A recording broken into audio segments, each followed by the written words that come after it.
सबसे पहले हमारे भगवान बुद्ध जी को हमारा नमन और जिन्होंने मुझे ज्ञान की रास्ता बताया उन मेरे परम पूजनीय गुरुवर को मेरा नमन। नमो बुद्धाय। आज हम एक ऐसे टॉपिक पे बात करेंगे जो हम सब लोगों में है और हम सब लोगों से हुआ करती है, गलतियाँ। हम सब लोगों से गलतियाँ होती है, पर बहुत कम लोग होते हैं जो अपनी गलतियों को समझते हैं। पता है एक इंसान की सबसे बड़ी खासियत क्या होती है? जब वो अपनी गलतियों को स्वीकार कर लेता है। आमतौर पर हमारी एक आदत है, हम अपनी गलतियों को नहीं देखते, हम हमेशा दूसरों की गलतियां देखते हैं। कभी कभी हम हर किसी को किसी की गलतियों के लिए डांट सकते हैं। हम सरकार को डांट सकते हैं, हम पुलिस को डांट सकते हैं, हम मौसम को डांट सकते हैं, हम अपने खाने, कपड़े, रास्ते, गाड़ियों, हर चीज़ को डांट सकते हैं। पर एक हम हैं जो कभी भी खुद को डांटते नहीं, कभी भी खुद की बुराइयां नहीं करते। हमेशा हम अपनी बुराइयों को छिपाते हैं, एक समय भी अपनी गलतियों को समझने का टाइम नहीं देते हैं। इसलिए भगवान बुद्ध कहते हैं, बहुत आसान है दूसरों की गलतियां देखना, पर बहुत मुश्किल है अपनी गलतियां देखना। तो आज हम जानेंगे कि कैसे हम अपनी गलतियों को सुधार सकते हैं। भगवान बुद्ध उसके लिए बहुत सुंदर सुंदर कारण बताएं। तो हम जानते हैं कि गलतियां दो तरह से होती है, एक अनजान में, दूसरा जानबूझकर। तो जो गलतियां हम अनजान में करते हैं, शायद उससे हमें कम नुकसान होता होगा, लेकिन जो गलतियां हम जानबूझकर करते हैं उससे हमें काफ़ी नुकसान होता है। इसलिए गलतियों को सबसे पहले समझना चाहिए। कुछ गलतियां होती हैं जिसे हम भुलाकर सुधार सकते हैं, कुछ गलतियां हमें माफ़ी मांगनी पड़ती है उसके लिए, और कुछ गलतियां होती हैं जिसे हम खुद से उसको समझकर, सोचकर सुधारना होता। इसीलिए ये गलतियां हर लोगों से होती है, तो हमें अपने गलतियों पे ध्यान देना चाहिए। याद रखिए, आपको जब भी आपसे कोई भी गलती हो तो आप उस गलती का जड़ को पकड़िए। कैसे आपसे वो गलती हुई, क्या कारण था जो आपने वैसा काम कर दिया, थोड़ा सोचिए। क्योंकि जब हम किसी भी चीज़ का जड़ को जान लेते हैं तो उसे हटाना बहुत आसान हो जाता है। तो आज हम कुछ घटनाएं सुनेंगे जिसे स्वयं भगवान बुद्ध ने अपने मुख से बताया।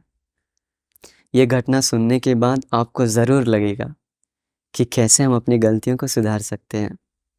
एक बार एक राजा किसी ऐसे व्यक्ति की तलाश कर रहा था जिसमें 4 खूबियां हो।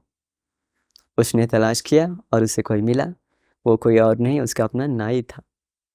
नाई को बुलाकर राजा पूछता है, भाई, मैंने सुना है कि तुम्हारे पास 4 खूबियां हैं, बताओ मुझे।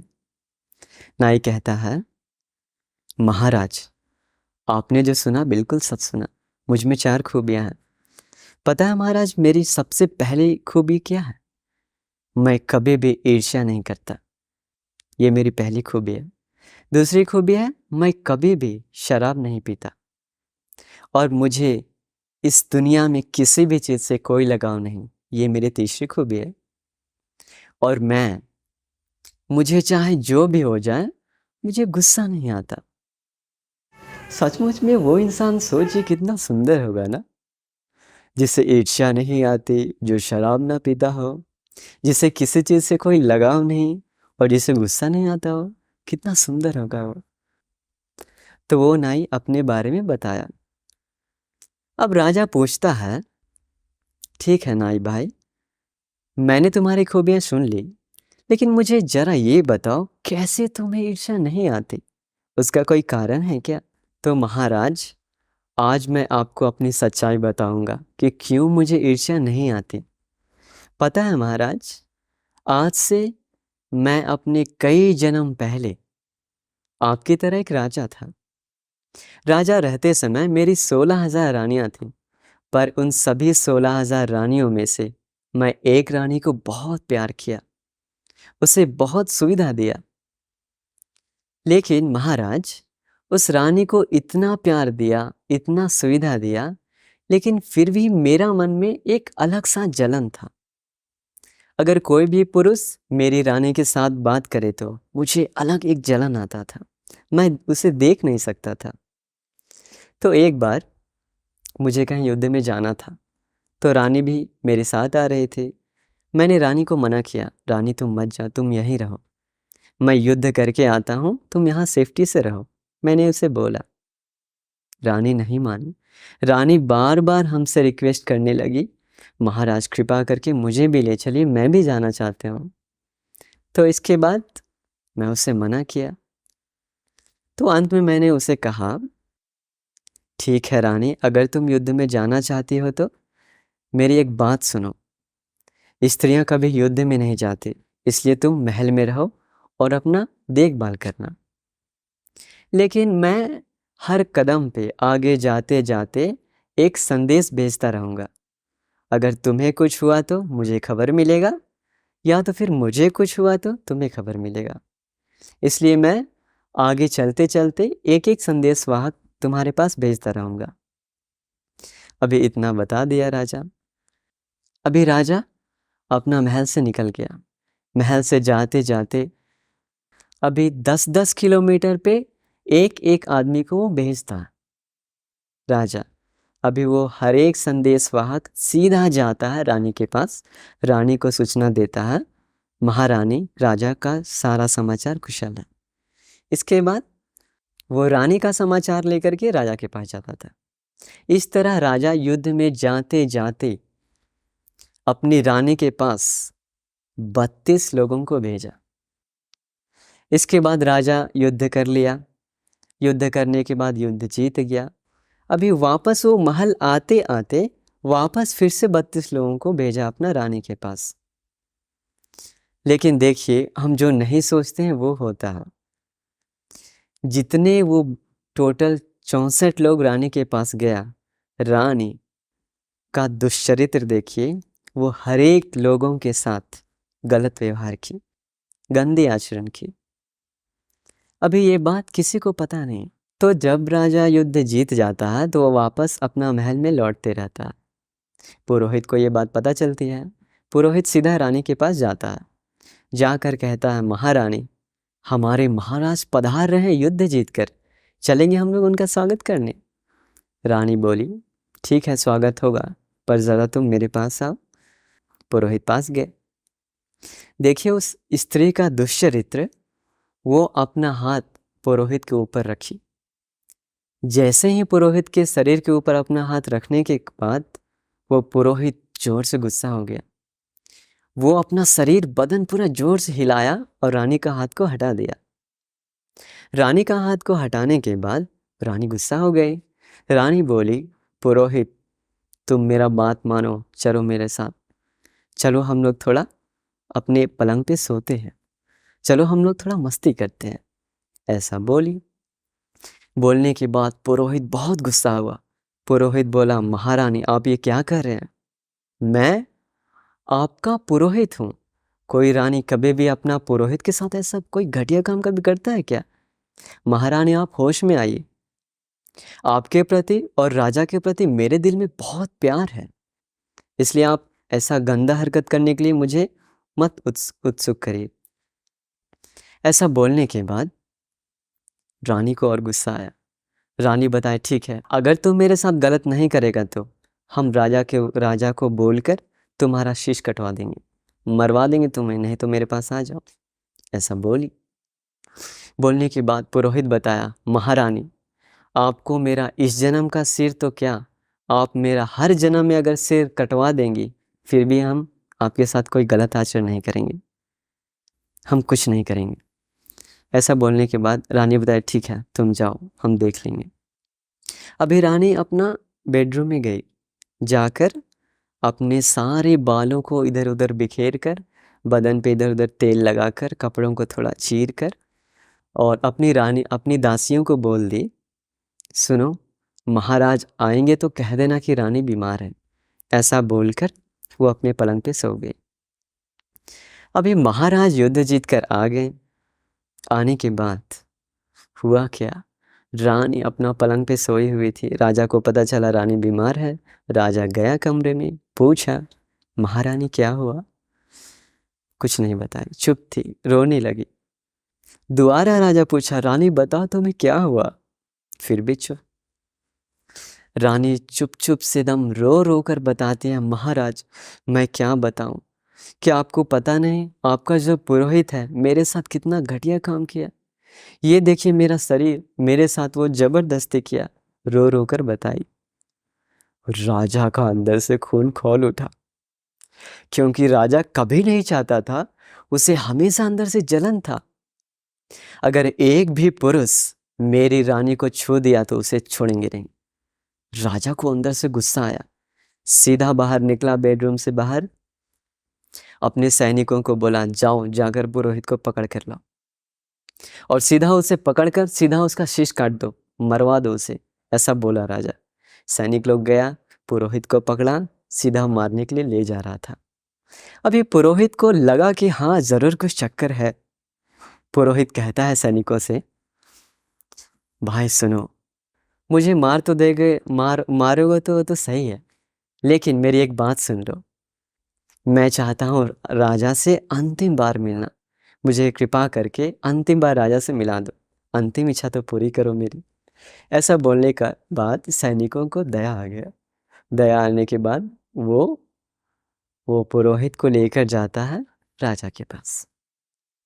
अभी राजा पूरा गुस्से से पुरोहित को देख रहा, पुरोहित को डांट रहा, तुम ऐसा क्यों किया, मेरे बीवी के साथ मेरा ऐसा घटिया काम किया, जाओ अभी तुरंत तुम्हें मृत्युदंड मिलेगा, जाओ मेरे नज़रों से दूर चला जाओ। ऐसा बोलने के बाद पुरोहित कहता है महाराज आप कृपा करके मेरी अंतिम बात सुन लीजिए, मैं जो कुछ भी बताऊंगा केवल सच बताऊंगा, कृपा करके सुन लीजिए। पुरोहित पूरा घटना बताया जो हुआ था उसके साथ।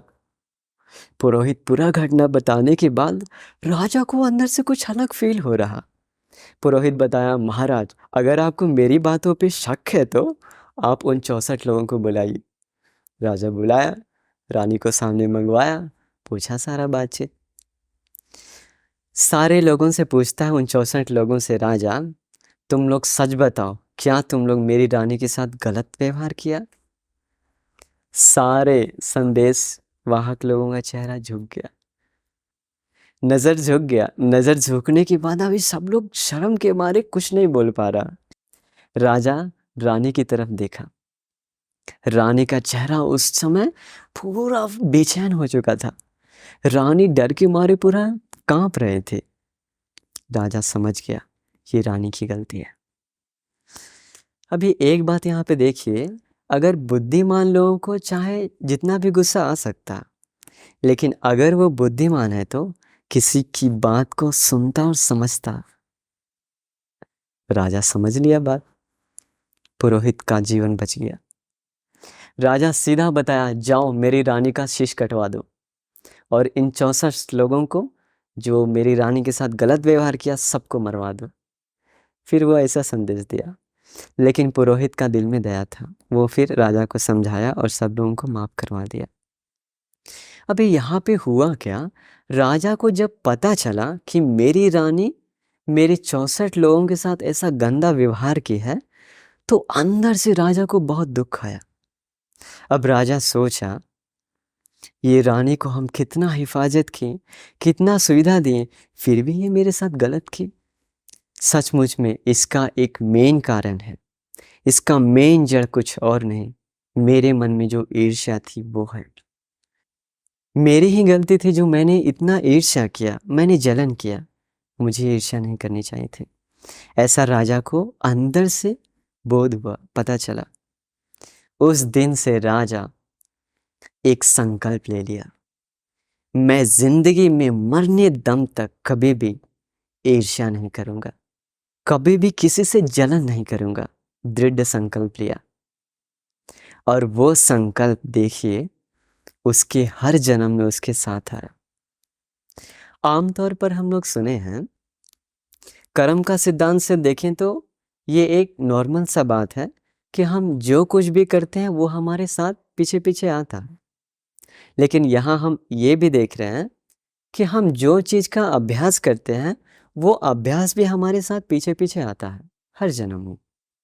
अभी ये बात सारा बात कोई और नहीं, नाई अपना महाराज को बता रहा था। नाई बताया, महाराज वो है मेरा असलियत। मैंने अपने एक जन्म में ऐसे ईर्ष्या को पकड़ लिया, पकड़कर संकल्प लिया कि मैं जिंदगी भर कभी ईर्ष्या नहीं करूंगा। मुझे इतना दुख आने का कारण मेरा ईर्ष्या था, इसलिए मैंने अपनी ईर्ष्या को जड़ से पकड़ लिया और उस समय दृढ़ संकल्प लेके उसे हटा दिया। तो देखिए, किया हुआ अभ्यास कभी व्यर्थ नहीं जाता। अब वो राजा पूछता है नाई से, नाई अब तुम मुझे ये बताओ कि तुम शराब क्यों नहीं पीते? क्या तुम्हारा मन शराब पीने का नहीं करता? नाई बोलता है, महाराज उसका भी एक घटना है। मैं कई जन्म पहले आपकी तरह एक राजा था। राजा रहते समय मुझे एक लत लग चुका था।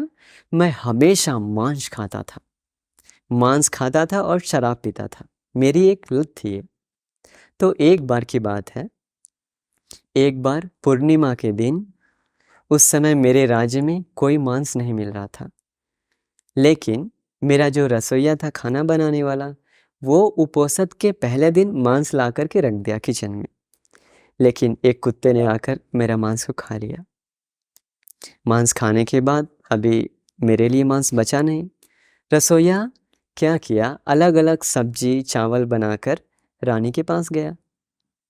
रानी को जाकर बोलता है, महारानी मैं क्या करूं, राजा तो रोज मांस और शराब पीते हैं, मांस खाने के बाद उनको शराब चाहिए ही चाहिए, तो अब मैं क्या करूं, कहाँ से लेकर आऊं उनके लिए मांस? आज पूर्णिमा का दिन है। रानी बताई, चिंता मत करो, मैं हूं ना। ये अपना महाराजा जो है, अपना एक प्यारा लाडला को बहुत प्यार करता है। जब ये अपना लाडला को गोद में लेता है तो सब कुछ भूल जाता है। इसलिए मैं एक उपाय बताती हूँ।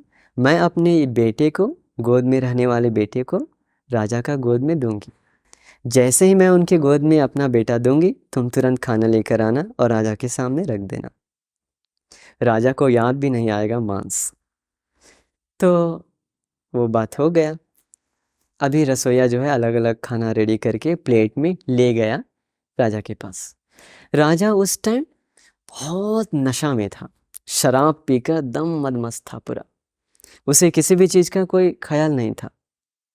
रानी अपना बेटा को राजा का गोद में दी। राजा अपना बेटा को गोद में लेने के साथ वो पूरा खुश है। वो बेटा को चूम रहा है, खिला रहा है, हंस रहा, मुस्कुरा रहा, सब कुछ कर रहा। उसी टाइम रसोइया वो खाना लेकर राजा के सामने रखा। राजा का देखिए नज़र, सीधा वो अपना नज़र डाला उस खाने का प्लेट पे। प्लेट पे खाना देखने के बाद प्लेट में खाना, अभी राजा को दिख नहीं रहा उसका मांस। राजा गुस्से में बोलता, मेरा मांस कहाँ? मांस लेकर आओ, मुझे मांस चाहिए। मैं बिना मांस का कुछ नहीं खाता, लेकर आओ मेरे लिए मांस। वो कांपते हुए रसोइया बोला, महाराज मैं जो मांस आपके लिए लाया था वो किसी कुत्ते ने आकर खा गया। कुत्ता खा गया? क्या इस पूरे देश का राजा को कहीं से आज मांस नहीं मिलेगा? राजा गुस्सा के कारण तुरंत क्या किया, उसके गोद में जो अपना बेटा था, बेटे को लिया। बेटे को लेकर अपने दोनों हाथ से उसका गर्दन को मरोड़ दिया। गर्दन को मरोड़ कर फेंक करके देता है। बताता है रसोइया, जाओ इसका मांस बना कर लेकर आओ। ऐसा बोलने के साथ वो अपना बेटा को पूरा मरोड़ कर फेंक देता। राजा का दिल में कोई दया नहीं, फेंक कर दे देता। और वो रसोइया रो रो कर किचन में ले जाकर उसके छोटा बेटा का हाथ पैर काट काट कर उसका मांस बना कर लाता। कितना क्रूर है ना वो। अभी राजा के सामने लेकर आया मांस। राजा नशा में था। अभी वो मांस भरदम खा लिया, सो गया। सुबह हुआ, हर जगह पे हर लोग रो रहा है। रानी अपना कमरे में रो रही है। राजा उठा, उसको कुछ पता नहीं चल रहा। रानी को बुलाया। रानी से पूछा, रानी क्या हुआ, तुम क्यों रो रही हो? कहाँ है मेरा लाडला, लेकर आओ उसे मेरे पास। रानी रो रो कर राजा के चरणों पे गिर गई। गिरकर बोलते हैं, महाराज क्या आपको पता नहीं कल रात आपने अपने बेटे का मांस खाया, क्या आपको पता नहीं? रो रो कर बताई। ऐसा बताने के साथ राजा को बहुत दुख आया। उसे अंदर से क्या तो इतना बड़ा प्रेम जागा अपने बेटे पर, पूरा रोने लगा। रो रो कर वो पूरा अपना महल से बाहर निकला। पूरा हाथ पैर फैलाते फैलाते धरती पे गिर गया। गिरकर धरती का बालू लेकर अपने मुख में रगड़ता, रगड़ कर सोचता, अरे मैंने इतना बड़ा गलती कैसे कर दिया। ये मेरा गलती का करने का सिर्फ एक वजह है, एक कारण है, वो कुछ और नहीं, नशा। शराब की वजह से मैंने अपने बेटे को मार दिया। जिस शराब की नशा से मैंने अपना बेटे को खो दिया, वो शराब मुझे नहीं चाहिए। मैं कभी भी जन्मों जन्म में ऐसा शराब का सेवन नहीं करूँगा, ऐसा दृढ़ संकल्प लिया। देखिए वो बात भी सफल हुआ। वो राजा मर गया, अपना कर्म के अनुसार अलग अलग जगह पे गया। लेकिन जिस दिन से वो संकल्प लिया, उस समय से उसे कभी भी नशा नहीं आया। अद्भुत। अब राजा बोलता है, ठीक है नाई, मैंने जान लिया कि तुम्हें नशा क्यों नहीं आता, तुम शराब क्यों नहीं पीते। अब मुझे ज़रा ये बताओ कि तुम्हें किसी भी चीज़ के प्रति लगाव क्यों नहीं है, ज़रा वो भी बताओ। नाई कहता है, महाराज आपकी तरह एक जन्म में मैं भी एक राजा था। एक दिन जब मैं राजा था तो मुझे एक बेटा मिला। बेटे का जन्म हुआ। बेटे का जन्म होने के बाद कुछ लोगों ने कहा, तुम्हारा बेटा प्यास के कारण मर जाएगा, तुम्हारे बेटा प्यास के कारण गिर कर के मर जाएगा। ऐसा बोलने के बाद राजा को दुख लगा। उसने क्या किया, अपने हर जगह पे, अपने महल के बाहर, सड़क पे, हर जगह नया नया तालाब खुदवाया और हर जगह पे पानी का घड़ा भरवा दिया। अभी धीरे धीरे उसका बेटा बड़ा होकर युवराज बन गया। एक दिन उसका युवराज हाथी पे बैठकर जा रहा था नगर को देखने के लिए। अभी हर जगह पे पानी भरा हुआ। राजकुमार जाते जाते भी उसके साथ घड़ा जाता है पानी का। तो नॉर्मली राजा को डर रहता था कहीं भविष्यवाणी सच ना हो जाए, इसलिए वो पूरा व्यवस्था बनाकर अपने बेटे को कहीं भेजता था। अब वो युवराज हाथी पे बैठकर जा रहा नगर को देखने। उसी समय एक महान संत जी राजा के सामने से, युवराज के सामने से गुजर रहे थे। गांव के सारे लोग अपने हाथ जोड़कर उस महान संत को देख रहे थे, उनके सामने झुके हुए थे। लेकिन युवराज का घमंड देखिए, इसको बर्दाश्त नहीं हुआ।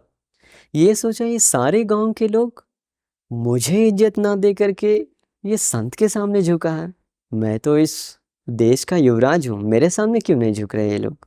गुस्सा आया, सीधा हाथी से उतरा, नीचे गया। नीचे जाकर सीधा बोलता है गांव वालों से, तुम लोग देखो अभी मैं ये महान संत का क्या करता हूँ।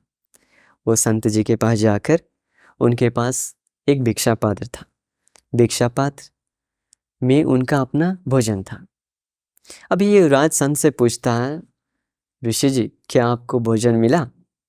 वो बताते हैं, जी मुझे भोजन मिला। उनका भिक्षा पात्र लेकर वो युवराज गुस्से में उनका भिक्षा पात्र धरती पे पटक देता। पटक कर, फोड़ कर अपना पैर से उसे मसल देता। मसलने के बाद वो महान ऋषि जी, महान संत जी युवराज का चेहरा को ऊपर से नीचे तक देखते हैं। अभी वो युवराज को और गुस्सा आ रहा। क्यों गुस्सा आ रहा? क्योंकि वो सोच रहा, ये मुझे गुस्सा से देख रहा। युवराज कहता, क्या कर लोगे मुझे देखकर? मैं इस देश का जो राजा है, मैं उसका बेटा हूँ, अगला राजा मैं बनूंगा, क्या कर लोगे मुझे तुम? ऐसा बताया। ऐसा बताने के साथ ऋषि जी शांत मन से अपना हिमालय में चले गए। अभी वो राजा वापस अपने हाथी पे बैठकर नगर को देखने के लिए जा रहा था। कुछ ही दूर गया, राजा उस युवराज को जोर से प्यास लगा। प्यास के कारण चिल्लाने लगा, मुझे पानी दो, पानी दो। हाथी से उतर गया, हर तरफ इधर उधर दौड़ रहा, पानी दो, मुझे प्यास लगा है, मेरा शरीर जल रहा, कुछ करो, कोई बचाओ। ऐसा बोलने के साथ सारे सैनिक लोग दौड़े अपना अपना घड़ा लाने के लिए, पानी का घड़ा। कुछ लोग तालाब के पास दौड़े। लेकिन देखिए पाप का कर्म का फल, उसका हर तालाब सूख गया उस समय। जितने पानी उस घड़ों में था, सारा घड़ा सूख गया। अब सब लोग बेचैन हैं अपना युवराज को बचाने के लिए, सब लोग दौड़ रहा है इधर उधर, लेकिन युवराज उस दिन प्यास से मर गया। कैसा है कर्म का फल। तो राजा को ये बात पता चला कि उसका युवराज प्यास से मर गया। ये बात जानने के बाद राजा को बहुत दुख आया। वो सीधा अपने महल के बेडरूम में गया, रूम में जाकर बैठ गया। बैठकर सोचने लगा, मुझे इतना दुख क्यों मिल रहा। वो सोचने लगा, जरूर मुझे अपने बेटे से बहुत लगाव था, बहुत मोह था अपने बेटे से। वो बैठकर उसी दिन संकल्प लेता है कि मुझे इतना दुख जिस वजह से आया, जिस लगाव से मुझे इतना दुख आ रहा, उस लगाव को मैं हमेशा हमेशा के लिए दूर करूंगा। मुझे जन्मों जन्म ये लगाव ना आए, ऐसा दृढ़ संकल्प लिया। नाई ये बात अपने राजा को बताया। महाराज, ये है वजह, तब से मुझे आज तक कोई ईर्ष्या नहीं आती। अब राजा अपनी नाई से पूछता है, नाई अब तुम मुझे अपनी चौथी खूबी का कारण बताओ कि तुम्हें गुस्सा क्यों नहीं आता। नाई कहता है, महाराज मैं अपने एक जन्म में 7 साल तक अखंड मैत्री साधना किया, जिसकी वजह से मुझे कभी गुस्सा नहीं आता। मैं उस जन्म में इतना मैत्री ध्यान किया, इतना मैत्री ध्यान किया कि देखिए आज भी मुझे कभी भी गुस्सा नहीं आता। अद्भुत है महाराज।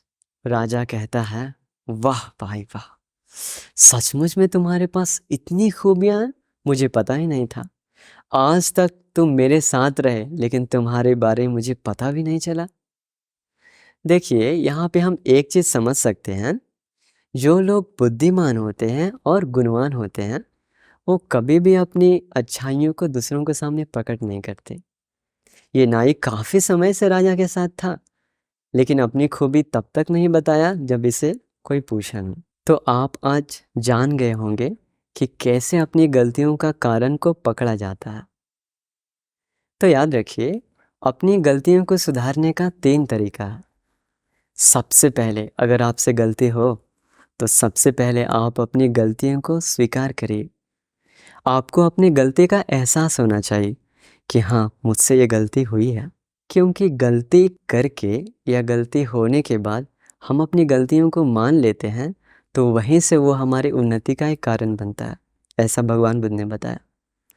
दूसरा कारण है, आपसे जब भी गलती हो तो हमेशा अपनी गलती को खोलिए, कभी भी अपनी गलती को छिपाइए मत।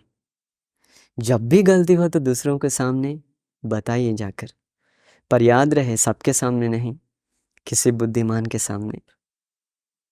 एक बार भगवान बुद्ध कहते हैं, ढकोगे तो बरसेगा, खोलोगे तो नहीं बरसेगा। इसका मतलब हम जब भी अपनी गलतियों को ढकना शुरू करते हैं तो हमारे मन के अंदर अलग अलग विचारों की वर्षा होती है। अलग अलग विचार आकर के हमारे मन को बहुत तकलीफ देती है। मन बोलती है, तुमने ऐसा क्यों किया, तुम्हें ऐसा नहीं करना चाहिए था। बार बार ऐसा मन ही मन डांटता है। तो इसलिए आपको दूसरा कारण है, आप हमेशा अपनी गलतियों को खोलिए, ढकिए मत।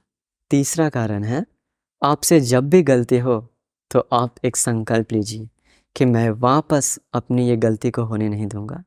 दृढ़ संकल्प लेने के बाद वो आपका मन में बैठ जाता है। तो कभी कभी शायद ऐसा हो सकता है, आप गलती स्वीकार किए होंगे, आप अपनी गलती दूसरों के सामने बताए होंगे और संकल्प भी लिए होंगे, लेकिन फिर भी वो गलती आपसे हुई होगी। तो इसका मतलब ये सोचना चाहिए, ये ज़िंदगी ही ऐसा है। इंसान गलती करता है लेकिन फिर उठता है। बचपन में बच्चे गिर जाते हैं बार बार, लेकिन रो रो कर फिर से भी उठते हैं। इसका मतलब ये नहीं कि वो उठना छोड़ देते हैं, उठते हैं और आगे बढ़ते हैं। इसलिए आप अपनी गलतियों को समझिए और सुधारिए, क्योंकि जो इंसान अपनी गलतियों को समझकर उसे सुधार लेता है, उसकी गलतियों को दुनिया भूल जाती है।